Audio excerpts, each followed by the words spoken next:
जय श्री कृष्णा साथियों, राधे राधे। आप कैसे हैं? आशा करते हैं कि आप अच्छे होंगे।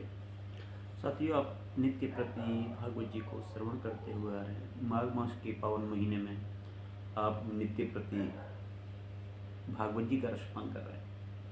आज हम भागवत जी के प्रथम स्कंद के एकादश 11वें अध्याय को श्रवण करेंगे। सबसे पहले भागवत जी को प्रणाम करें, श्री सुखदेव जी को नमस्कार करें, भगवान श्री कृष्ण को नमन करें। हरि ओम कृष्णाय वासुदेवाय हरे परमात्मने प्रणतः क्लेशनाशाय गोविंदाय नमः। सच्चिदानंद रूपाय विश्वोत्पत्त्यादि हेतवे तापत्रय विनाशाय श्री कृष्णाय वयं नमः। नारायणं नमस्कृत्य नरं चैव नरोत्तमं देवीं सरस्वतीं व्यासं ततो जयमुदीरयेत्। हे कृष्ण करुणा सिंधु दीनबंधु जगतपते गोपीश गोपिकाकांत श्री राधा कांत नमोस्तुते। तप्त कांचन गौरांगी राधे वृंदावनेश्वरी विश्वभानुसुते देवी प्रणमामि हरिप्रिय प्रणमामि हरिप्रिय। श्रीमद्भागवत महापुराण की जय। श्री सुखदेव जी महाराज की जय। श्री बांके बिहारी लाल की जय। श्री राधा रानी सरकार की जय। जय श्री राधे।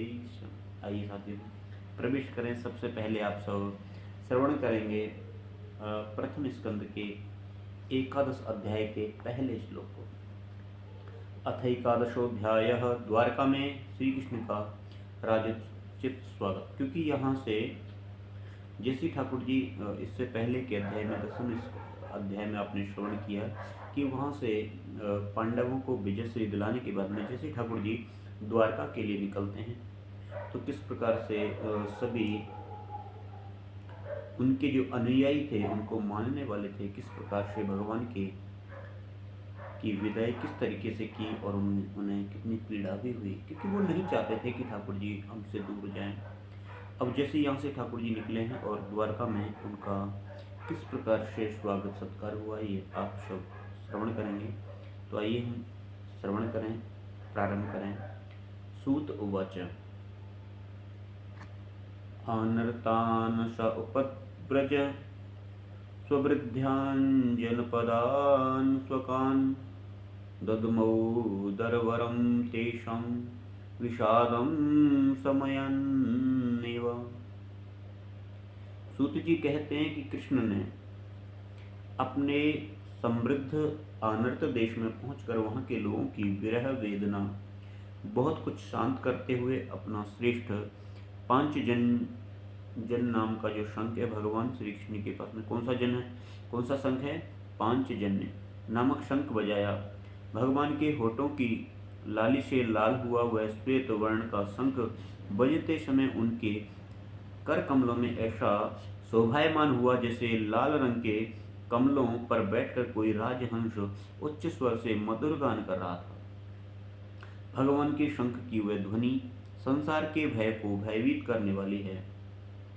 उसे सुनकर के सारी प्रजा अपने स्वामी श्री कृष्ण के दर्शन की लालसा से नगर के बाहर निकल आई। भगवान श्री कृष्ण आत्मा राम हैं। वे अपने आत्मा लाभ से ही सदा सर्वदा पूर्ण काम हैं। फिर भी जैसे लोग बड़े आदर से भगवान श्री कृष्ण को, सूर्य को भी दीपदान करते हैं, वैसे ही अपने प्रकार की भेंटों से प्रजा ने श्री कृष्ण का स्वागत किया। सबके मुख कमल प्रेम से खिल उठे।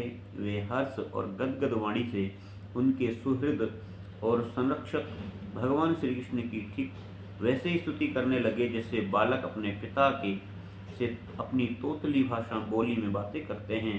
स्वामिन, हम आपके उन चरण कमलों को सदा सर्वदा प्रणाम करते हैं जिनकी वंदना ब्रह्मा, शंकर और इंद्र तक करते हैं, जो इस संसार में परम कल्याण और परम पद चाहने वालों के लिए सर्वोत्तम आश्रय है।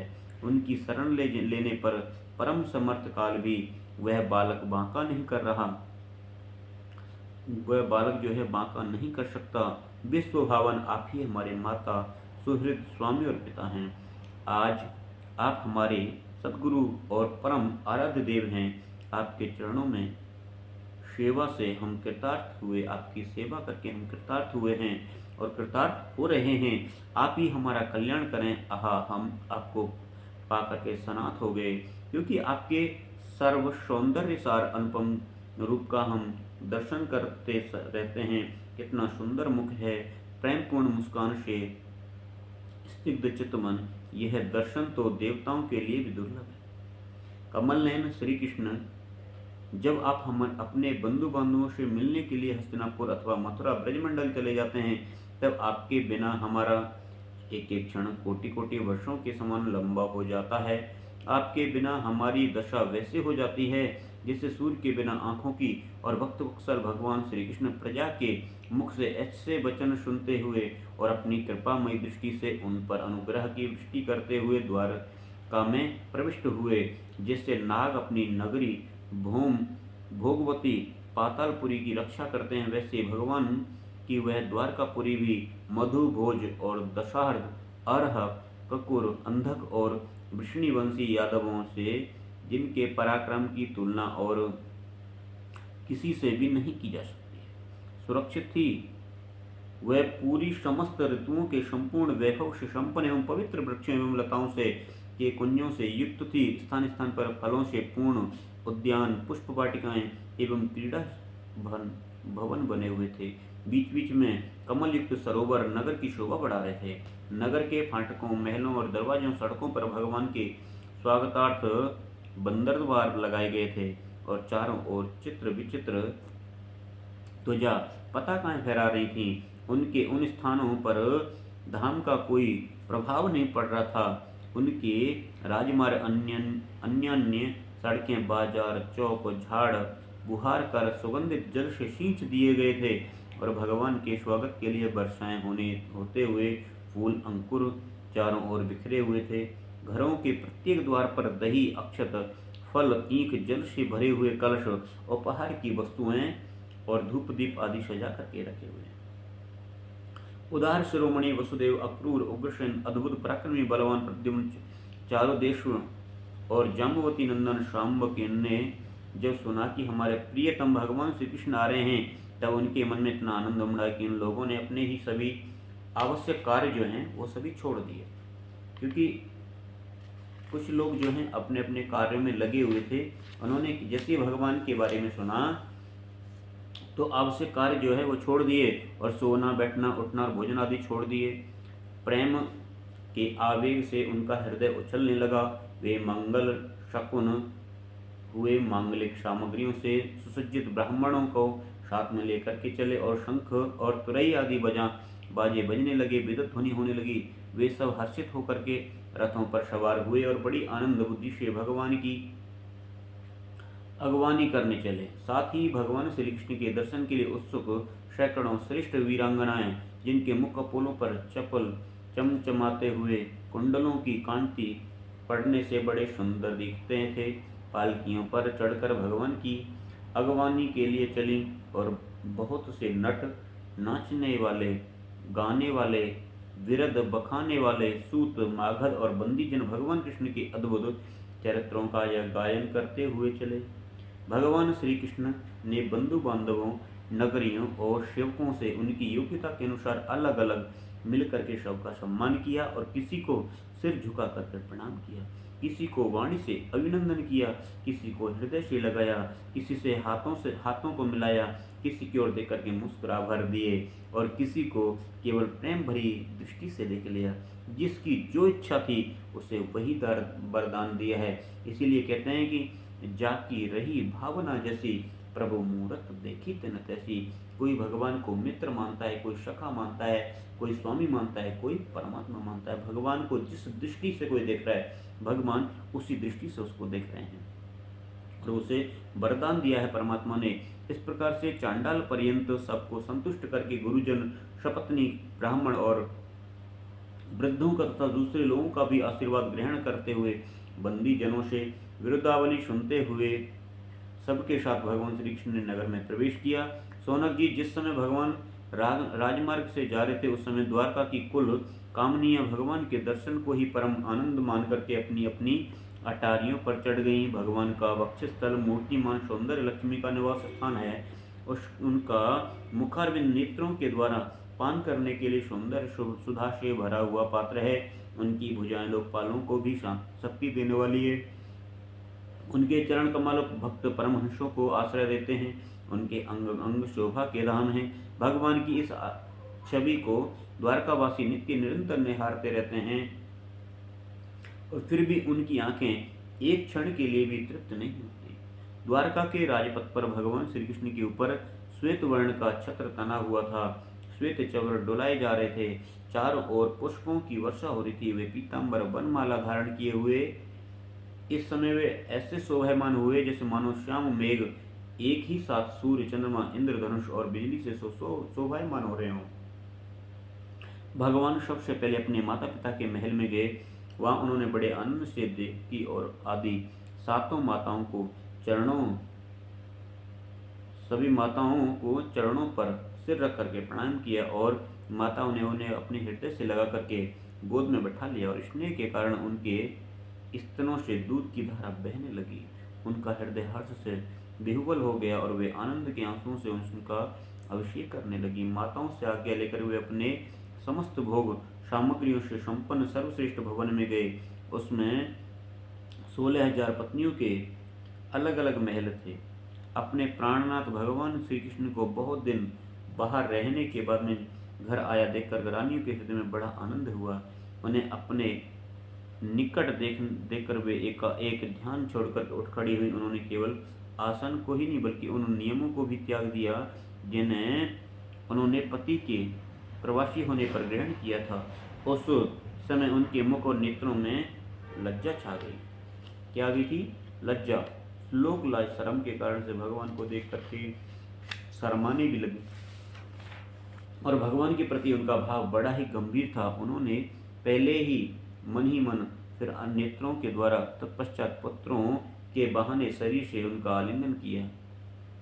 और शौनक जी उस समय उनके नेत्रों में जो प्रेम के आंसू छलक आए थे उन्हें संकोच उन्होंने बहुत रोका, फिर भी व्यवस्था के कारण से वे ढलक ही गए। यद्यपि भगवान श्री कृष्ण एकांत में सर्वदा ही उनके पास रहते थे, तथापि उनके चरण कमल उन्हें पद पद पर नए नए जान पड़ते। भला स्वभाव से ही चंचल लक्ष्मी जिन्हें एक क्षण के लिए भी कभी नहीं छोड़ती, उनकी सन्निधि से किसी स्त्री की तृप्ति हो सकती है। जैसे वायु वाशों के संघर्ष से दावानल पैदा करके उन्हें जला देती है, वैसे ही पृथ्वी के भारभूत शक्तिशाली राजाओं में पराक्रम परस्पर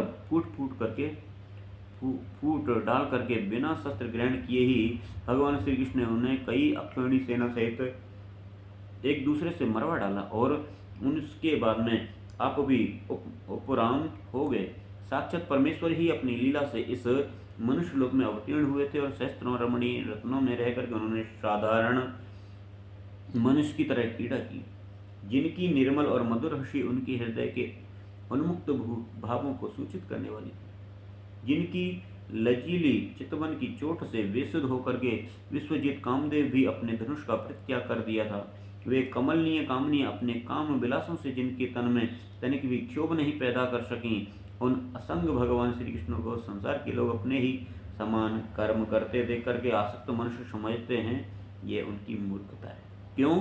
क्योंकि यही तो भगवान की भगवत्ता है कि वे प्रकृति में स्थित होकर के भी उनके गुणों में कभी लिप्त नहीं होते। जैसे भगवान के शरणागत में बुद्धि अपने में रहने वाले प्राकृतिक गुणों में लिप्त नहीं होती, उसी प्रकार से वे मूढ़ स्त्रियां भी भगवान को अपना एकांत सेवी पर स्त्री परायण भक्त भी समझ बैठती थी, क्योंकि वे अपने स्वामी के ऐश्वर्य को नहीं जानती थी।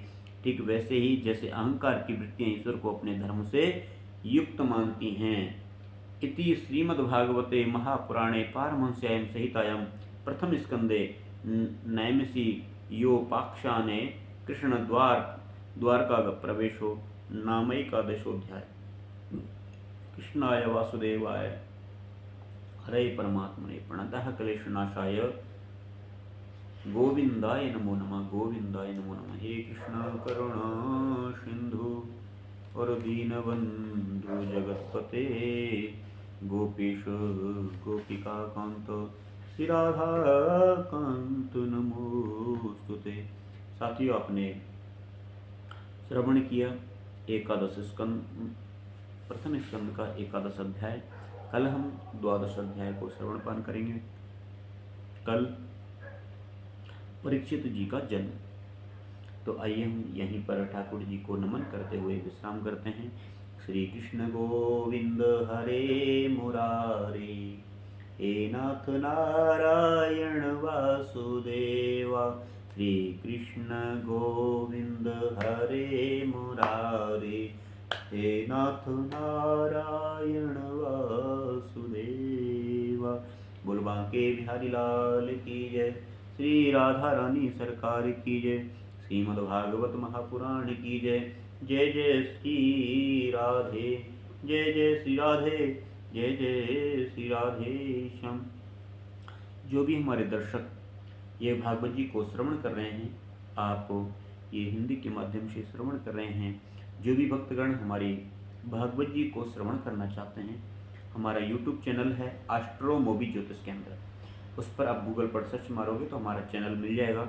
उस पर हमारी श्रीमद् भागवत महापुराण डली हुई हैं, आप उनको भी श्रवण पान कर सकते हैं। साथियों, वो 7 दिन की भागवत कथाएँ 3 भागवत हमने डाल रखी हैं, तो साथियों आप वहाँ पर देख करके भी कथा से संबंधित जानकारी प्राप्त कर सकते हैं। साथियों, आइए हम सभी को राधे राधे बोल करके अपनी वाणी को विराम लेते हैं। जय श्री राधे, जय श्री श्याम, जय जय श्री वृंदावन धाम।